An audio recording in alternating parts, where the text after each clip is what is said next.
দোস্ত এই প্রথম একটা ছেলেকে দেখে এত ভালো লাগলো, কি সুন্দর। নাদিয়ার সাথে কেন? নাদিয়া, তোর সমস্যা কি বলতো? তুই ভার্সিটির পরিবেশ নষ্ট করতেছিস কেন? এসব তুই কি বলছিস মিম? আমি কিভাবে ভার্সিটির পরিবেশ নষ্ট করলাম? ভার্সিটি এরিয়ার মধ্যে একটা ছেলের হাত ধরে ভার্সিটি ঢুকতেছিস, পরিবেশ নষ্ট হচ্ছে না? এক্সকিউজ মি, আমি নাদিয়ার হাত ধরে ভার্সিটিতে ঢুকলে ভার্সিটির পরিবেশ কিভাবে নষ্ট হয়? আপনার মতো একটা স্মার্ট হ্যান্ডসামদের হাত ধরে অন্য একটা মেয়ে এইভাবে ঘোরাঘুরি করলে আমাদের লোভ লাগে না? লোভ লাগবে কি জন্য?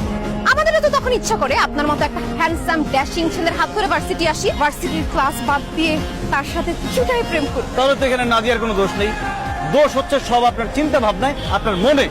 একদম ফালতু কথা বলবেন না। আমার চিন্তা ভাবনার সমস্যা মানে? সমস্যা হচ্ছে আপনার চোখে, সমস্যা আপনার মনে। আমার চোখে মনে সমস্যা মানে কি বলতে চান আপনি? আপনার চোখে সমস্যা দেখে আপনি নাদিয়ার মতো একটা মেয়েকে পছন্দ করছেন। আপনার মনে সমস্যা দেখে আপনি নাদিয়াকে মন দিচ্ছেন, তার সাথে প্রেম করতেছেন। কেন? আমাকে কি আপনার চোখে পড়ে না? আমার মতো একটা সুন্দরী মেয়ের সাথে কি আপনার প্রেম করা যায় না?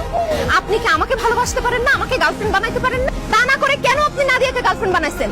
এই আপনার মতো সুন্দর হ্যান্ডসাম স্মার্ট ছেলেদের ভুল পছন্দের জন্য আমার মতো সুন্দরী মেয়েরা সিঙ্গেল থাকে। আমাদের তো 4-5টা বয়ফ্রেন্ড থাকার কথা। Shut up! আর একটা ফালতু কথা বলবেন না। নাদিয়া আমার গার্লফ্রেন্ড না। নাদিয়া আপনার গার্লফ্রেন্ড না? নাদিয়া, এই হ্যান্ডসামটা কে? আমার ভাই। এই হ্যান্ডসামটা তোর ভাই? ইয়েস, আমি নাদিয়ার ভাই। ছি নাদিয়া, এইসব ফালতু মেয়েদের সাথে চলিস তুই? এইসব ফালতু মেয়েদের সাথে চললে তুই নিজেও ফালতু হয়ে যাবি। এর তো প্রেম ভালোবাসার জন্য পুরো দেওয়ানা হয়ে আছে। এদের সাথে একদম মিশবি না। যা ক্লাসে যা, আমি গেলাম। বান্ধবী, আমি তো খাইছি। কি খাইছো? তোর ভাইয়ের উপর ক্রাশ খাইছি। কেমন আছেন ভাইয়া? তাই কি কেমন?